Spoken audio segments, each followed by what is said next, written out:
Le premier livre des rois, chapitre 22.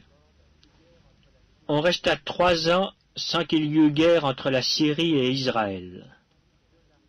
La 3e année, Josaphat, roi de Juda, descendit auprès du roi d'Israël. Le roi d'Israël dit à ses serviteurs, « Savez-vous que Ramoth en Galaad est à nous, et nous ne nous inquiétons pas de la reprendre des mains du roi de Syrie ?» Et il dit à Josaphat, « Veux-tu venir avec moi attaquer Ramoth en Galaad ?» Josaphat répondit au roi d'Israël, « Nous irons, moi comme toi, mon peuple comme ton peuple, mes chevaux comme tes chevaux. » Puis Josaphat dit au roi d'Israël, « Consulte maintenant, je te prie, la parole de l'Éternel. » Le roi d'Israël assembla les prophètes au nombre d'environ 400 et leur dit, « Irai-je attaquer Ramoth en Galaad ou dois-je y renoncer ?» Et ils répondirent, « Monte, et le Seigneur la livrera entre les mains du roi. » Mais Josaphat dit, « N'y a-t-il plus ici aucun prophète de l'Éternel par qui nous puissions le consulter ?» Le roi d'Israël répondit à Josaphat, « Il y a encore un homme par qui l'on pourrait consulter l'Éternel, mais je le hais, car il ne me prophétise rien de bon. Il ne prophétise que du mal.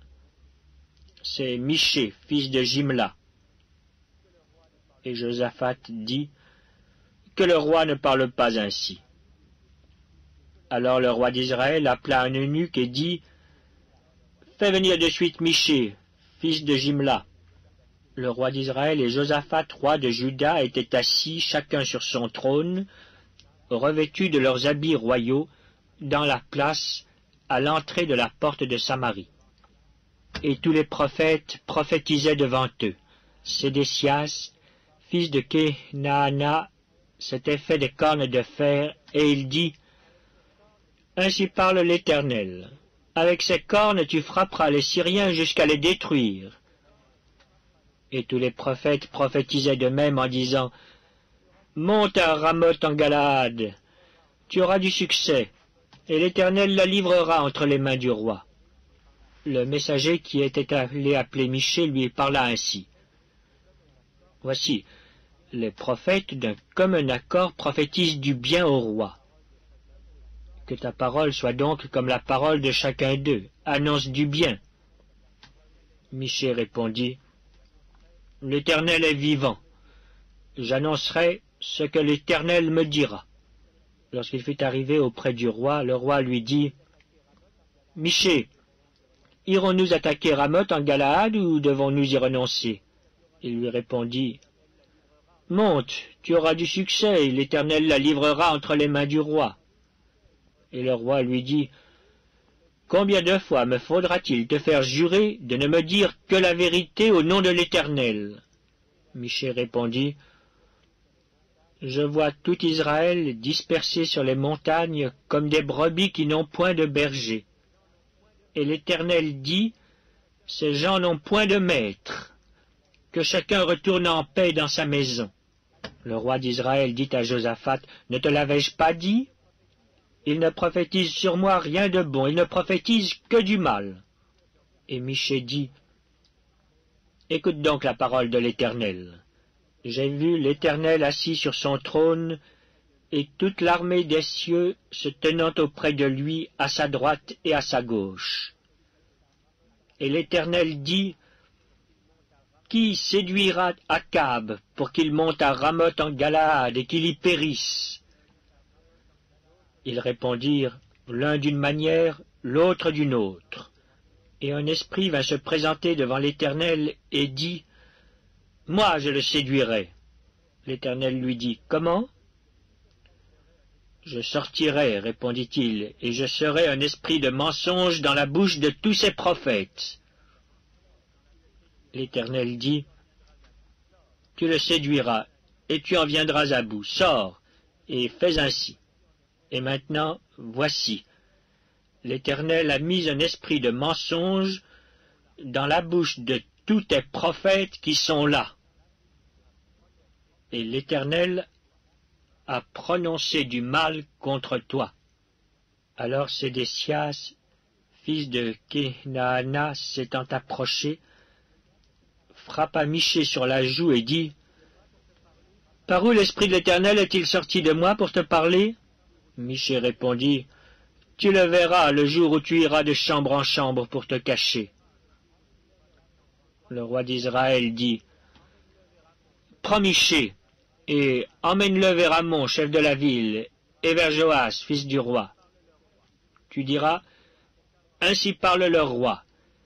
Mettez cet homme en prison et nourrissez-le du pain et de l'eau d'affliction jusqu'à ce que je revienne en paix. » Et Michée dit, « Si tu reviens en paix, l'Éternel n'a point parlé par moi. » Il dit encore, « Vous tous, peuple, entendez. » Le roi d'Israël et Josaphat, roi de Juda, montèrent à Ramoth en Galaad. Le roi d'Israël dit à Josaphat, « Je veux me déguiser pour aller au combat, mais toi, revêt-toi de tes habits. » Et le roi d'Israël se déguisa et alla au combat. Le roi de Syrie avait donné cet ordre aux 32 chefs de ses chars, « Vous n'attaquerez ni petit ni grand, mais vous attaquerez seulement le roi d'Israël. » Quand les chefs des chars aperçurent Josaphat, ils dirent, « Certainement c'est le roi d'Israël. » Et ils s'approchèrent de lui pour l'attaquer. Josaphat poussa un cri. Les chefs des chars, voyant que ce n'était pas le roi d'Israël, s'éloignèrent de lui. Or un homme tira de son arc au hasard et frappa le roi d'Israël au défaut de la cuirasse. Le roi dit à celui qui dirigeait son char, « Tourne et fais-moi sortir du champ de bataille, car je suis blessé. » Le combat devint acharné ce jour-là. Le roi fut retenu dans son char en face des Syriens, et il mourut le soir. Le sang de la blessure coula dans l'intérieur du char. Au coucher du soleil, on cria par tout le camp, « Chacun à sa ville, et chacun dans son pays. » Ainsi mourut le roi qui fut ramené à Samarie, et on enterra le roi à Samarie. Lorsqu'on lava le char à l'étang de Samarie, les chiens léchèrent le sang d'Akab, et les prostituées s'y baignèrent selon la parole que l'Éternel avait prononcée. Le reste des actions d'Akab, tout ce qu'il a fait, la maison d'ivoire qu'il construisit et toutes les villes qu'il a bâties, cela n'est-il pas écrit dans le livre des chroniques des rois d'Israël? Akab se coucha avec ses pères, Akazia son fils régna à sa place. Josaphat, roi de Juda, Akazia, roi d'Israël. Josaphat, fils d'Asa, régna sur Juda la 4e année d'Akab, roi d'Israël. Josaphat avait 35 ans lorsqu'il devint roi, et il régna 25 ans à Jérusalem.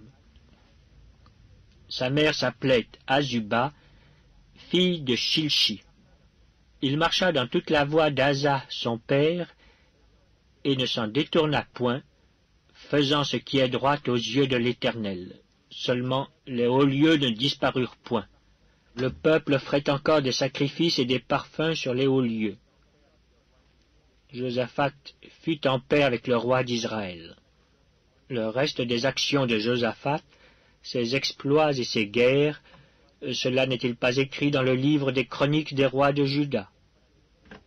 Il ôta du pays le reste des prostituées qui s'y trouvaient encore depuis le temps d'Asa son père. Il n'y avait point de roi en Édom. C'était un intendant qui gouvernait.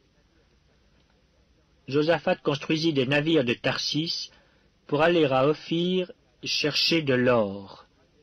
Mais il n'y alla point parce que les navires se brisèrent à Etjon-Géber. Alors Akazia, fils d'Akab, dit à Josaphat, « Veux-tu que mes serviteurs aillent avec les tiens sur des navires ?» Et Josaphat ne voulut pas.